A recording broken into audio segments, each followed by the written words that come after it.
Mr. Dean, That's number 2. that's the golf cart for That's number Lagoon 2. and Gateway Park, yes, sir. That's number 2.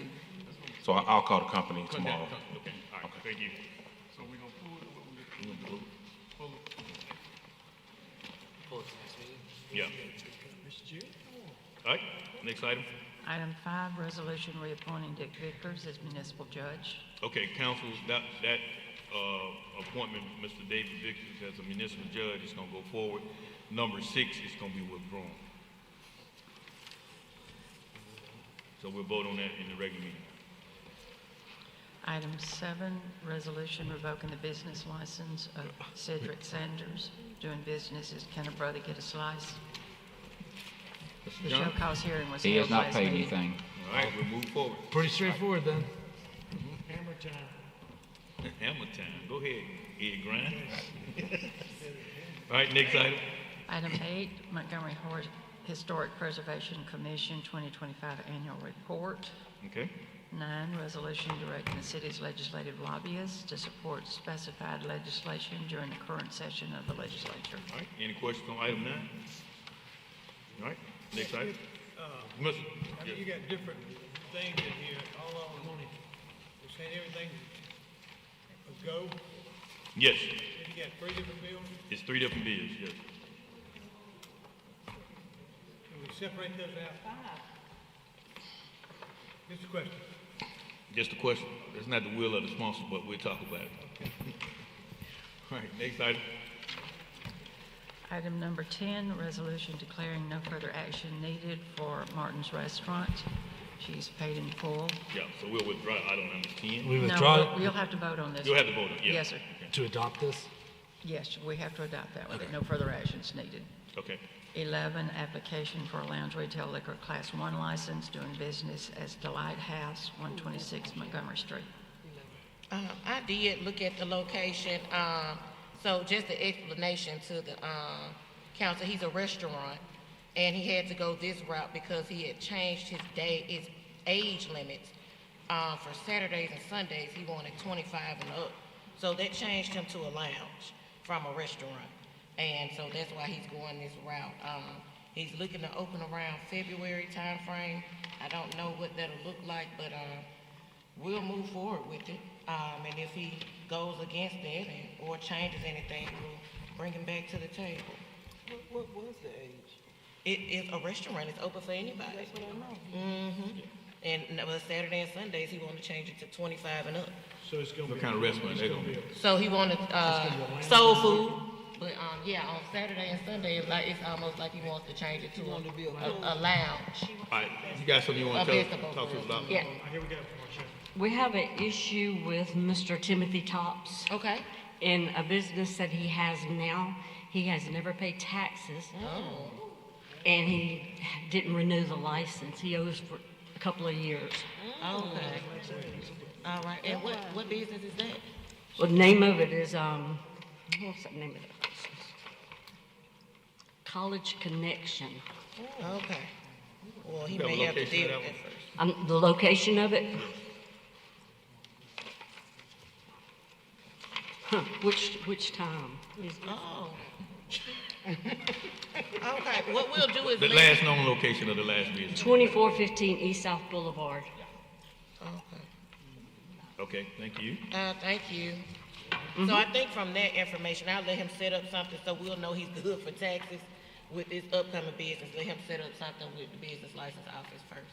Don't you think you need to pay all them taxes? Yeah, I said set up something. That's what I just said. Okay. You said let him set up something, you got to specify everything. All right, next Mr. item. Mr. 12, President, application for retail beer and retail table wine off premises only, doing business as Circle K at 4705 Troy Highway. All right, Mr. Mitchell. I have no issue with it. All right, Mr. Szymanski. I was just going back to the last item. I just wanted to check with Stacy too, because obviously this property is, I believe, located as part of the 1 court square footprint. That's a privately owned piece of that property though. That's the one they bought off on their own. outside of the addresses that we have. Well, the reason I wanted clarification is just because when we got that document of all the properties that we were looking to do the clawback on, that one and the ones on the backside were named in that original document. I just want, for clarification's sake, Okay. wanted to see if that was indeed going to be part of the legal action where we claw back that 1 court square property and the adjacent properties. It is next to Are y'all back on 11? D. Yes. D Road. It's right next door to D Road. No, hold on, it went back to item 11. Yes. Okay. All right, any other discussion? All right, item 13. Application for retail beer and retail table wine owner off premises doing business as Home Suites, 7800 East Chase Parkway. I'm good with that. Okay, 14, application for special retail more than 30 days liquor license doing business as Q-Note Billiard, 7971 Bond Road. I'm good with it. 15, application for retail beer and retail table wine off premises only doing business as Vaughn Circle K, 5101 Bond Road. I'm fine. Next item. 16, application for an alternative transportation service doing business as Compassionate Transportation Solution, 2265 Congressman Dickinson Drive. All right, we'll talk with Ms. Jackson at this time. 17, resolution reappointing Timothy Wayne Head to the Planning Commission. 18, resolution of appointing Kadida Stone to the Museum Board. 19 are your demolitions listed there. 20 is resolution assessing the cost of abatement of unsafe structures.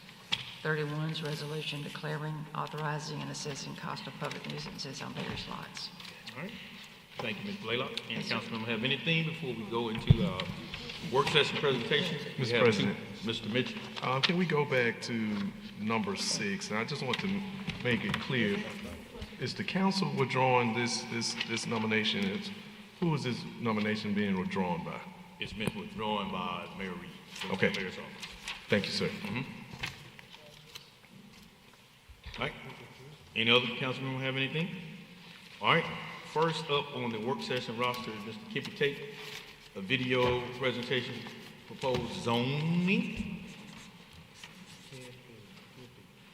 The AI specialist is coming forward.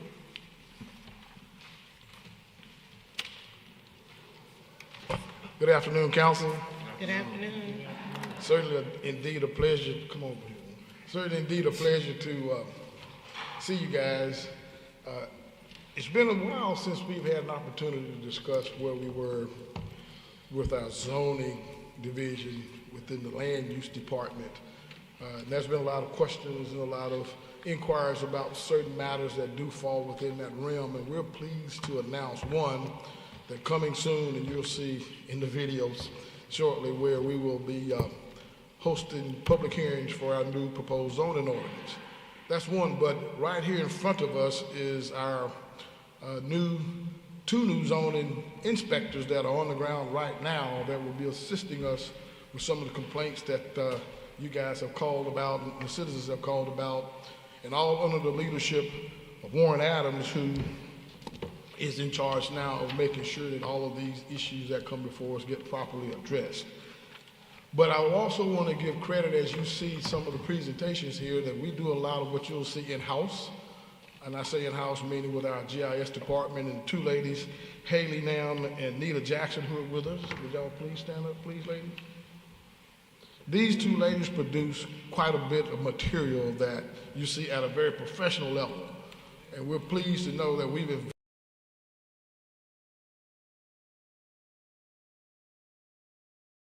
So these ladies have started and blazed that trail, and we'll be back in front of them a little bit more. But without further ado, I'll step aside.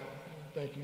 I'll step aside and allow Warren to do his thing when it comes to introducing the inspectors and what we'll be doing with the zoning ordinance. Warren? Good afternoon. Good afternoon. I would like to introduce our two new zoning inspectors. They are Hunter Rayfield and Jason Turner. If you can stand up, please. Their mission is to ensure that all land use and property development within the city align with local laws and planning goals to protect public health, safety, and community community welfare. Their main responsibilities are field inspections, permit and plan review, compliance actions, public guidance, and sound record keeping. The progress to date, the number of cases opened from January the 5th to January the 9th were 37. The total of all cases as of last week were 57, and so far we have 5 complied and closed.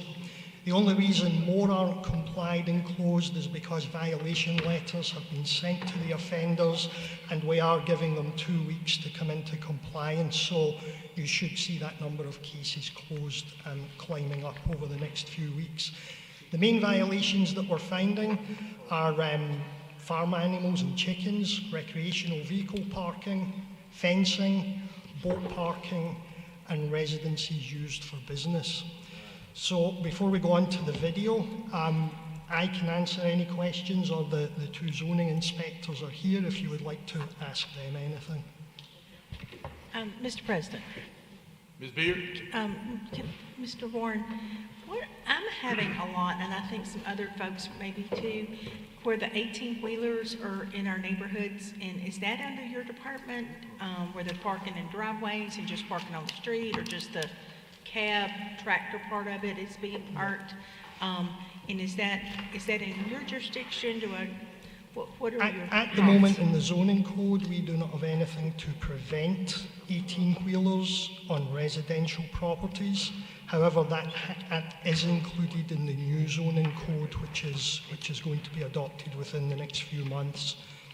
So that is addressed in that code. We do not deal with anything on the right-of-way. I believe that's the police department. Okay. But we are addressing commercial vehicles, 18-wheelers, school buses parked on the driveway in the new code. And even on the roads, that'll be in the new ordinances under you, correct? Not on the roadway, but actually on the property. Okay, what about private parking lots, like out at East Chase? That's in the new zoning code also. Okay, thank you so much, appreciate you. Mr. President, I got a question. Mr. Graham? Where do I go? Somebody has moved out of a rental house, left 2 dilapidated, broken down cars in the front on the street, and just tons of trash. The owner of the rental property's in California. So we, the city, are gonna have to, I guess, haul all that junk off, and we need to put a huge lien on the house for that guy from California. How does that handle? I believe anything on the street would be inspections of the police department, but we can deal with sort of junk piling up on properties. We can deal with people doing automotive repairs on their properties. So really the way to do it is either send it in through 311, or you can contact us directly and we will have a look at it and see if it is a violation. I'll get the address, because these people apparently are gone, the renters are gone, and the owner's in California and left 2 broken down cars and piles of trash in the front yard. Sure. Okay, Mr. Allen, let me say something about that. Also, Mr. Grant and Judy Beard, with that, that's not a short-term process. That's a long-term, because it's a process it has to go through, correct? You're saying immediately work. That's totally different than what we're doing with the zoning, correct? Because you still got to fill out 311. It's still going to have to go through a process, bid process, all of that. You're talking about effective immediately work to be done when something like that happens, because it makes the neighborhood look terrible. Yeah.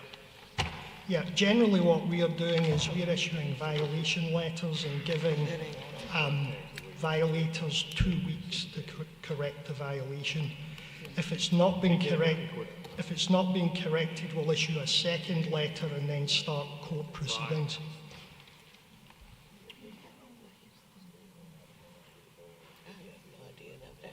I'm good, I don't have anything.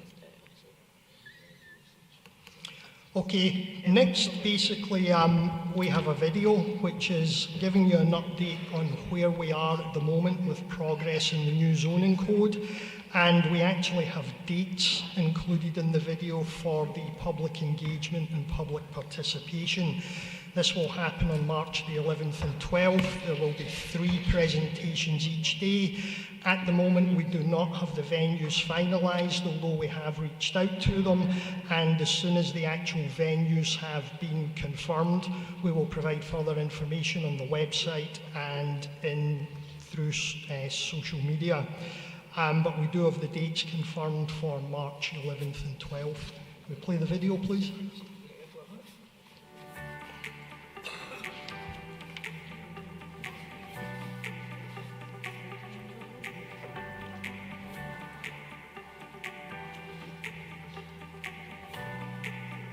The City of Montgomery is updating its zoning ordinance, and your input matters. Please join us for the public meeting to learn about the proposed changes, ask questions, and share your feedback. Please mark your calendars for March 11th and 12th. We're offering 3 time slots each day, 9 a.m., 1 p.m., and 6 p.m. for 2-hour sessions, so you can choose what works best for you. Location details will be shared soon. We look forward to seeing you there. Why is your participation important?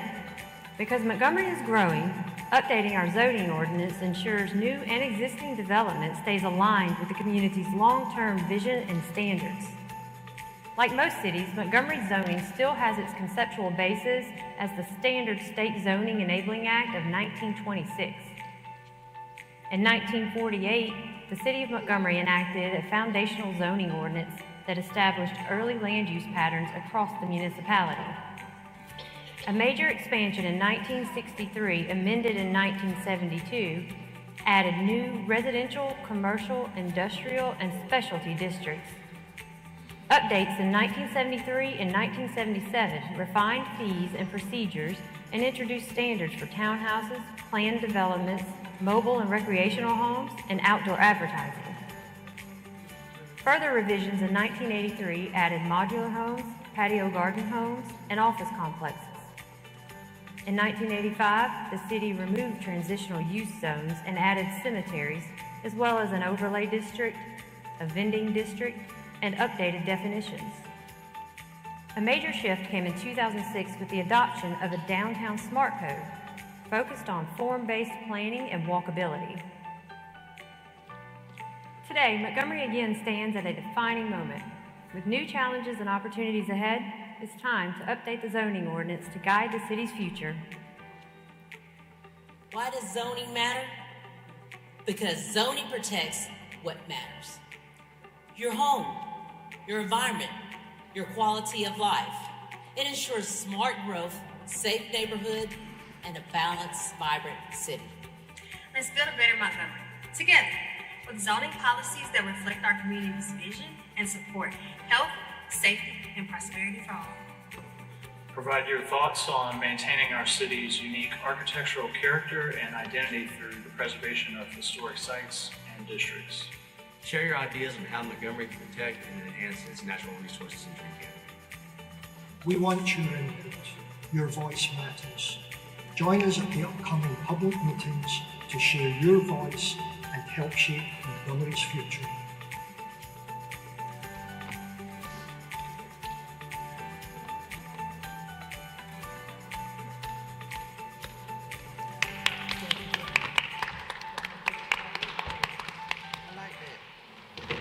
Okay, so if you have any questions on the zoning code update, I can answer them. Have they already put that video out, or when does it go out? I believe the video is going out, yes. Is it? I'm not sure if it's posted. Yes, it's out now. It's out? Okay. Mr. President? Mr. Szymanski? Warren, I was wondering too, is this something that, I know obviously Councillor Johnson's been working through the short-term rentals with the Commerce and Industry Committee. Are we, just so the public knows, will that be something that is kind of touched upon, or they can provide feedback on the issues with the pad splits and the kind of rise of STRs in the city? Or kind of in commerce and revenue and licensing inspection, but also do play into the zoning code. Yeah, pad splits are currently addressed under rooming houses, and that will continue. Short-term rentals have not been included in the zoning code because we're still working out the final language, but the code has been designed to be easily updated, so when we have the final language, that will be included. One of the recommendations that we're making in the code is that accessory dwelling units will be allowed by right in single-family residential neighbourhoods, assuming you have the space, you have the setbacks, you have the parking, but there will be a specific paragraph in there that precludes these properties from being used as short-term rentals. So while we want to try and encourage affordable housing, we certainly don't want to encourage necessarily more short-term rentals. Mr. President, just one Ms. Johnson. one correction. Not pad split, single room occupancy. We want to make sure we're using the correct terminology so we won't put ourselves in any situation. Single room occupancy. Sure, and that single room occupancy is covered under rooming houses at the moment, and that will continue for all single room occupancies. Thank you. Mr. President. Mr. Brian. Warren, let me ask you a question. I don't know if this is where you bring this up. We're talking about zoning and residential. Is this where we could put in traffic calming measures for new neighborhoods? So we go forward, whether it's roundabouts or chicanes or something to slow the traffic down. Would this be in this or no? There are some minimal street design standards in there, but ultimately that would be traffic that would deal with that. So that would be, so we wouldn't put it in zoning that we require that. We just try to work it in when they bring the neighborhoods and Wesley and them? Yes. Okay. All right. Any other questions? Thank you, Warren. Thank you. All right. The next presentation is with a Pallet. Have we set them up for the Zoom?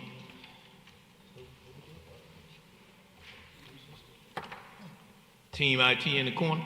Yep, they're in the background. Oh, they? Right. Okay. All right. Ms. Johnson, you want to go ahead and introduce? Yeah, Mr. President, council members and public mayor staff, I wanted to bring this. I've been working with Pallet, just looking at their concept for about 3-4 years now. I met them at the National League of Cities, where they had partnered with other cities that we're very familiar with actually getting a solution, a true permanent solution for housing for our unhoused population. And I know we've kind of been doing a lot of things from the homeless task force to all types of things, but not really truly touching what we need to touch. And so I wanted to give them an opportunity, rather than talking to individual people, to talk to us as a whole, because sometimes we can't get in the same space at the same time, and we don't want to interfere with the Open Meetings Act. So I wanted him to present to us in the meeting, so it's on schedule, it's on record, and we have the information we need, and hopefully it's something that we can work together with as City Council and the Mayor's Office to truly bring a solution together for the unhoused population here in the City of Montgomery. Ben, thank you for coming on with us. It's on you now. Well, thank you very much. Thank you, Councilmember Johnson. Thank you, Mr. President, and the whole assembled council for the time. I'm excited to share with you. I typically do a 30 to 45 minute presentation, but the council member has suggested I tighten it up to about 10. My name is Ben McCrell. I work with Pallet Shelter. We are a public benefit company based out in Everett, Washington. We are lucky enough to be the premier manufacturers of modular shelter products, panelized shelter products for people experiencing a housing emergency. We have sites in over 140 different communities. Jump in, Mr. Cross, if I'm not loud enough, or if you can't see the little slide deck I'm sharing here. We have communities in 140 different cities across the U.S. and Canada, everywhere from British Columbia to Nova Scotia, down to Tampa, Florida, and over back to San Diego. About 5,000, actually these numbers are a little bit out of date, about 5,700 shelters deployed since our company started in 2017. Now, So what do I mean when I say a pallet shelter village? This would be a group of 6 or more shelters in a cluster with any support structures that you might need. Community rooms, bathrooms, laundry facilities, service offices. We're here to help you do what your community needs. There's no one clientele that's served by pallet shelters. There are folks who have experienced domestic violence. There are men's shelters. There are high barrier shelters. There are low shelters. There are groups of, like I said, 6 shelters. In Tampa, Florida, we have 250 and growing shelters in one location. So we want to meet you where you're at and set up the system that you're looking for. We typically recommend 6 or more, just because that's where you can have a full-time case manager helping out those residents. We're here to manufacture the units and set you up for whatever it is you might need. Jump back. Whether that's just the units, whether that's the full suite. We typically have partners in municipalities that are the purchasers or the motivating factors behind the site. We also oftentimes have nonprofit partners operating the site, providing those wraparound services that make all the difference. We really need all of the above. It's not housing alone is truly never anyone's solution to addressing homelessness. You need all the local partners to support those residents. 2 standout villages in the area. Columbia, South Carolina, they have 50 or so shelters. They're serving the local unhoused population. They were one of the fastest setups that we did from the very first conversation that we had. It was only about 72 days before folks were getting keys to their own pallet shelter residences. Typical stay in a pallet shelter village is around 3 to 6 months. It really depends on the surrounding atmosphere of the city, what available and affordable housing is around for folks to transition into. Was lucky enough just to listen to that zoning conversation. I'm really happy to hear you're already thinking outside the box about ADUs and about other ways of increasing affordable housing in your community. Another great example of a local site is in Greensboro, North Carolina. They have 30 some odd shelters there. The one really impressive part that I wanted to call out here, 80% of the participants in the first year did not return to homelessness when the program ended. That's some pretty impressive stats. I'm excited to see what they can do year over year in creating an environment for folks to not just come inside for a little while, but to really take those next steps towards permanent supportive housing. And why do we talk about this village more broadly? It's because we've seen that this model is quite effective. I've shared online a complete deep dive into just about every one of these little images that I'm sharing. Feel free to look at our sources there, take a look at it.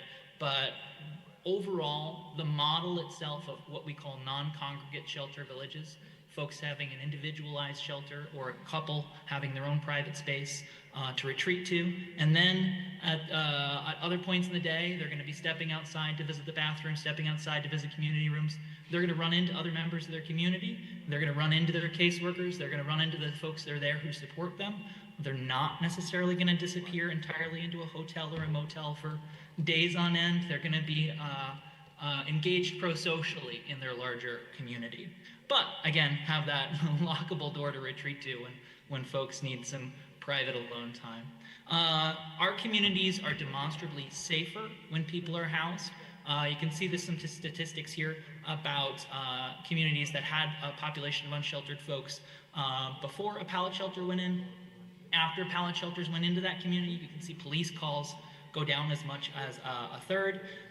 Impressions of outdoor safety and crime are reduced, and homelessness related crimes obviously go down. It's not really rocket science to say when folks have a place to spend their time safely and securely, when they have hygiene facilities to take advantage of, there's going to be less incidents, there's going to be less problems on Main Street. I always like to say that this is also the very financially conservative argument for pallet shelters. I'm sure y'all are aware of the costs of hosting a fully unsheltered population. the police costs, the public works cost, and truly the cost for, small businesses on Main Street, et cetera, where people are maybe not going out, not shopping as much due to this sort of negative impression of the interactions they might be getting. In comparison with other models, obviously the hotel-motel conversion can seem like a really great concept at first.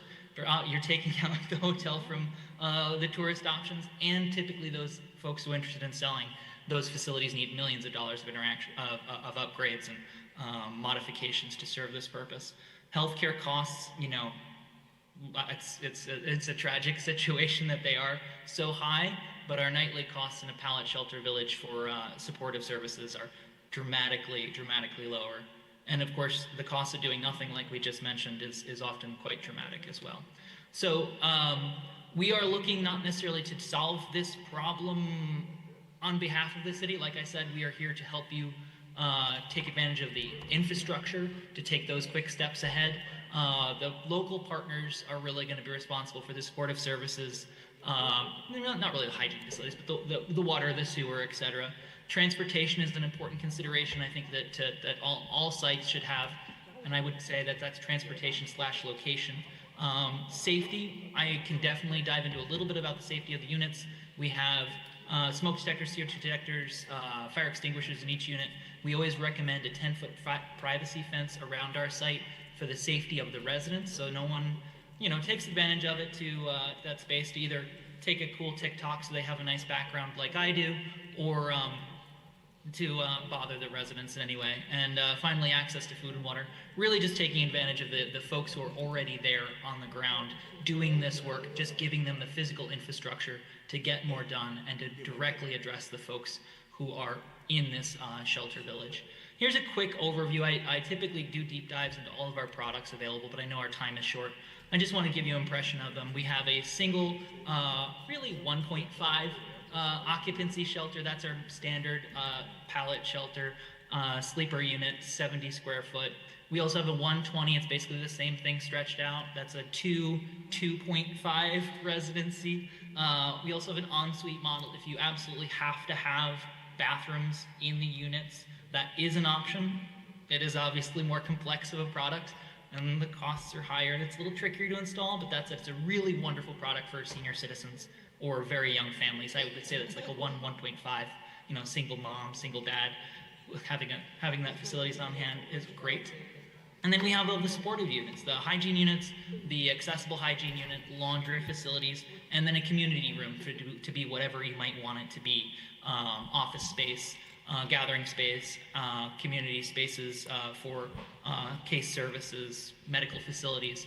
Again, we're here to be a partner. If you have an existing structure that's already a gathering place, that's already has the cafeteria, already or kitchen, that's an option as well. Yes. You have 1 minute left, and you have some questions. Oh, great. And I wanted you to get to, can you pull up your slide with your price point? And you have a couple of questions, I'm sure. Anytime. Jump right into it if you would, and I can chat that in the answer if folks have some questions. Okay, Mr. Ben, Mr. President, can I ask a question, please? Yes, ma'am, go ahead. All right, Mr. Ben, this is Councilwoman Riley. Got a question. Are you all tied with the Pallet company that does this pallet shelter in Pensacola, Florida? Yep, that's actually one of my projects, yes. Okay, I'm the one who's always had scheduled 2 nonprofits to come down there to meet with you all. So the cost of it, let me ask one thing, because I just want to make sure I'm going over some. Is each shelter assembly for like $16,000 with the power, the air, all the fixtures involved, the heat, air cost runs about 16? Is that correct? I would say our product. He's left with the questions. He talked his whole time. He's left with the questions. That's the one I've been talking about. That's what I've been talking about. That's the one, the 2 nonprofits I already scheduled to go visit them. So, Mr. President, I don't know if we can get him back on so he can answer some more questions, but the idea I had was to do an ad hoc committee and put a few of us on there with some city staff, and we got the Panhandlers Fund that Mr. Pruitt has started that still has money left, and we have money from the Home Serve Fund that we have. So that could be money from the council to contribute, as well as Ms. Julie Beard has someone that is willing to donate some property. We have Ms. River Region United Way that is willing and wants to assist us in this, so we have a team. And I think that I think this is something we can get done and truly answer this. And I think pretty much, what do you think, Mr. President? Ad hoc committee, instead of putting it in a regular committee. I mean, we could, but I think. We put it in a regular committee. Okay. That's why we created them, to put them in those committees. So we'll figure out one that we can put it in. Ms. Blaylock, we'll get with you on that, if we'll put that together. I'll make sure it's on the committee that you serve. I need to know the cost.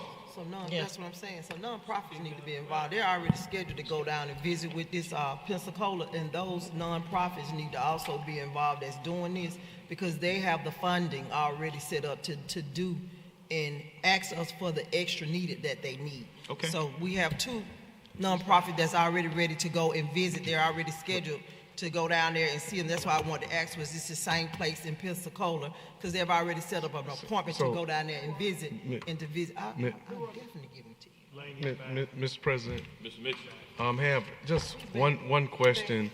I just want to make sure, I know we're talking about moving forward, but is it in compliance with coding for the city of Montgomery? And the next thing, I want to make sure that we are being competitive, that we're just not looking at one company, that we're looking at multiple companies, so we can be competitive on getting the best price for the city of Montgomery. I think it's a wonderful idea. I just want to make sure coding is there so we can do it, and make sure that it's competitive when it comes to just looking at one company. Okay, he's back on, so we'll give him 10 more minutes. Thanks so much. Sorry, Zoom didn't want me to be participating in this meeting. If I can just finish the answer I was giving, and I apologize if you've already covered it. The product cost is around $19,000. I like to be honest with folks, the sort of shipping and installation cost puts us around $25,000 per unit, and certainly dialing in that number is part of what we do. We are not just a manufacturer. Like I said, we really do want to be the partner to get this from the concept phase all the way through implementation, making sure that we are addressing exactly those questions, making sure we meet zoning, of course, and permitting issues, any local regulations that we can meet, or obviously put you in connection with other communities and connect you with them so that you can see how they met those expectations going forward. Okay, any other questions? I got a question, Mr. President. Mr. Bryant? Joshua, Ed Grimes, what's the construction of these? Are these sort of like walk-in coolers, metal, foam in the middle? Tell me what we're made out of. That's a fairly accurate assessment. They are structuralized insulated panels. A special foam and aluminum coverage on the outside and inside. They can typically be popped up by our staff in about an hour and fully fitted out with all the furnishings, etc., in about 3.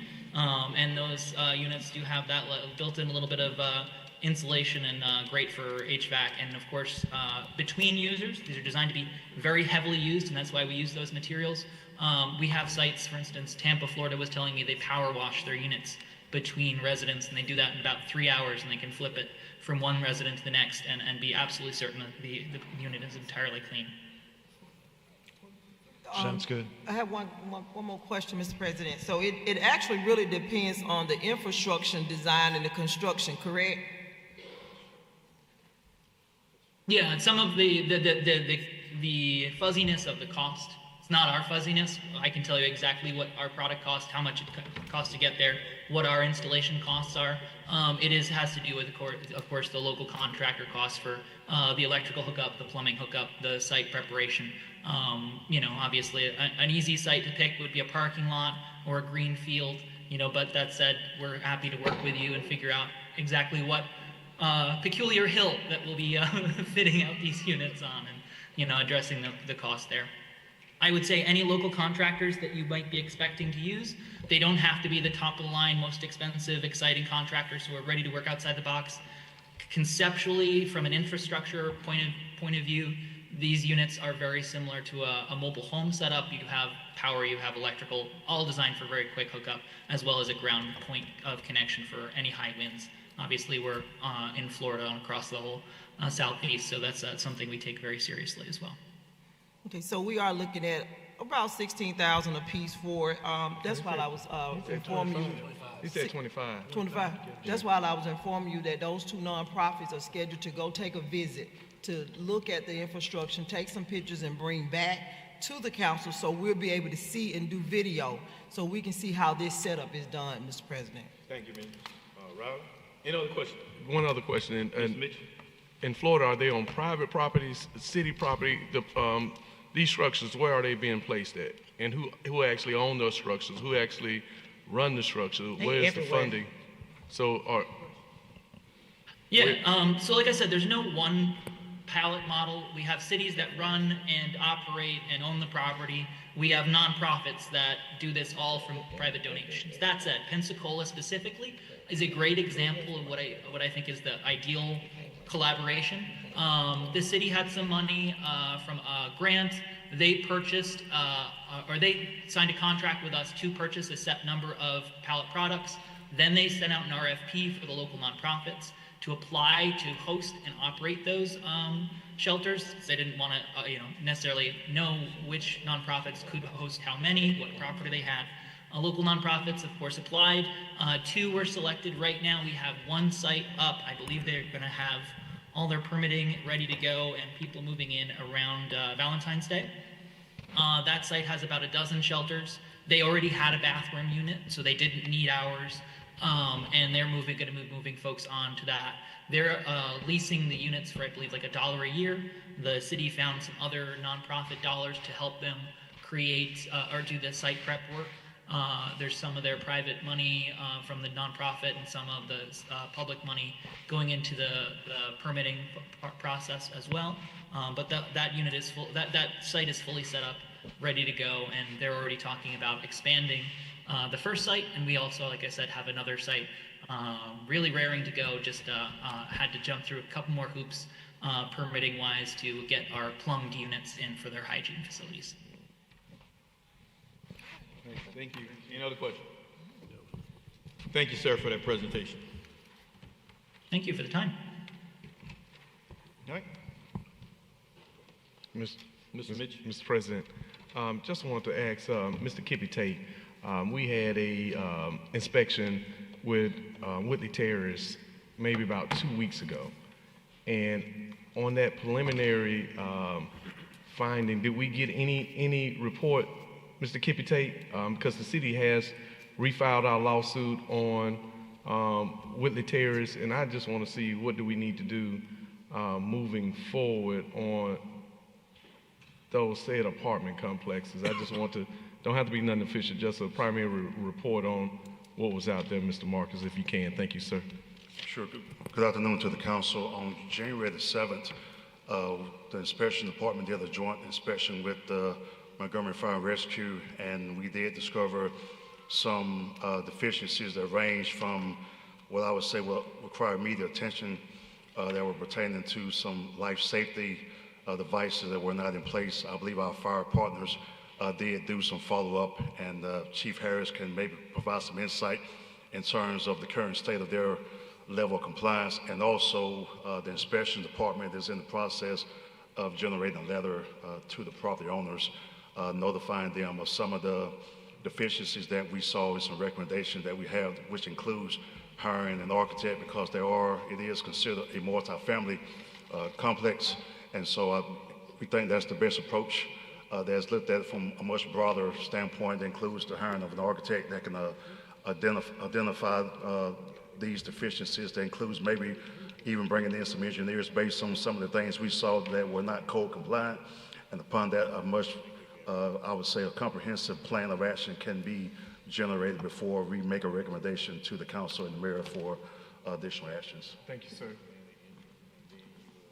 We did do a full 100% inspection. We went through all units, all common areas, and everywhere else, and we did find violations. We gave them a pretty short lease on getting them fixed, and they had all violations for us corrected within less than a week.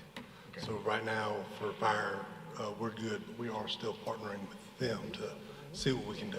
Thank you, gentlemen. Thank you so much. Okay, anyone else? Being adjourned.